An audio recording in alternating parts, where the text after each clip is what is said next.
শীতকালে ছাদ বাগানটা ছিল একটু অন্যরকম। লাউ গাছ, শিম গাছ, টমেটো গাছে ভর্তি। এখন কিন্তু একটু চেঞ্জ হয়েছে, কারণ এখন গ্রীষ্মকাল। ওই গাছগুলো ছাদে এখন আর নেই।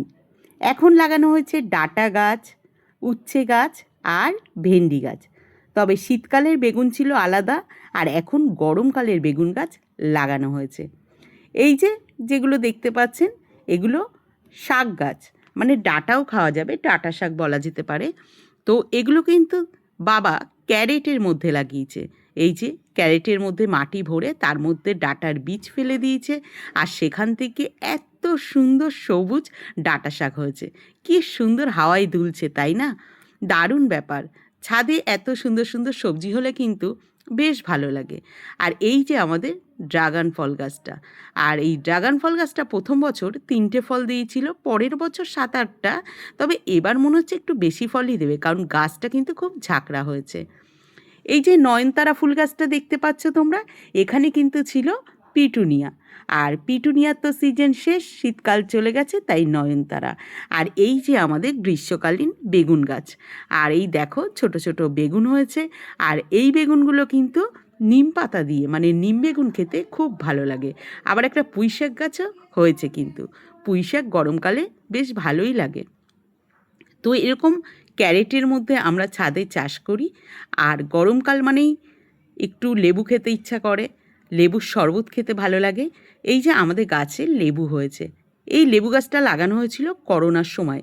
আমার পাশের বাড়ি এক বৌদির বাড়ি থেকে আমি কলম করেছিলাম, এবং 1 মাস বাদে আমি নিজে কেটে আবার গাছটাকে বসিয়েছি। এই 5 বছর কোনো ফল দেয়নি। তাতে কি হয়েছে, 5 বছরের ফল কিন্তু একবারেই দিয়েছে। কারণ এই গাছটাতে এই প্রথম লেবু হলো, কাগজি লেবু। কি অসাধারণ গন্ধ, আর ফলনও হয়েছে ঠিকঠাক। তো তোমরা দেখতেই পাচ্ছ। কিন্তু সমস্যাটা হচ্ছে ঝড়ে কিন্তু গাছগুলো পড়ে যাচ্ছে। এটা আমাদের ছাদের একটা সবেদা গাছ। কি লম্বা লম্বা সবেদা, তাই ভাবছো তো? হ্যাঁ, এটা আমি নার্সারি থেকে নিয়ে এসেছিলাম। এটাকে থাই সবেদা বলে। প্রচণ্ড মিষ্টি।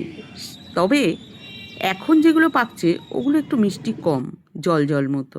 কিন্তু শীতকালের সবেদাগুলো দারুণ মিষ্টি ছিল। হয়তো সিজনের জন্য এটা হয়েছে, কিন্তু সারা বছর সবেদা হয় গাছটাতে। আর ওই যে বেগুনগুলো দেখালাম, ওই বেগুনগুলো দিয়ে, এই নিম পাতা দিয়ে নিম বেগুন খাওয়া হয়।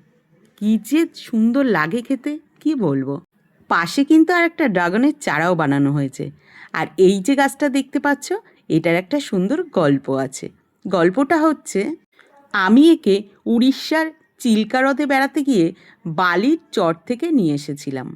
সেখানে দেখেছিলাম গাছগুলোতে প্রচুর হলুদ ফুল হয়েছিল। আমি সেখান থেকে প্রচণ্ড কাঁটাসহ একটা পাতা ভেঙেছিলাম, এবং সবাই যে খেয়ে পাতাগুলো ফেলে দিচ্ছিল, ওখানে ডাবের জল বা ফিশ ফ্রাই বিক্রি হচ্ছিল, সেই পাতাতে মুড়ে আমি একটা পাতা এনেছিলাম। সেটাও 2023 সাল হবে, বা 22-23 হবে। তখন ওই একটা পাতা আমি পুঁতে দিয়েছিলাম বালির মধ্যে। এখন গাছটা বেশ বড় হয়েছে, আর এই 5-6 বছর বাদে এখন ফুল আসবে মনে হচ্ছে, কড়ি এসছে। আর এটা হচ্ছে আমাদের করলা গাছ। আর গরমকাল মানেই করলা। করলা খেতে কিন্তু বেশ ভালো লাগে। দেখতেই পাচ্ছ বেশ কিছুটা করলা হয়েছে।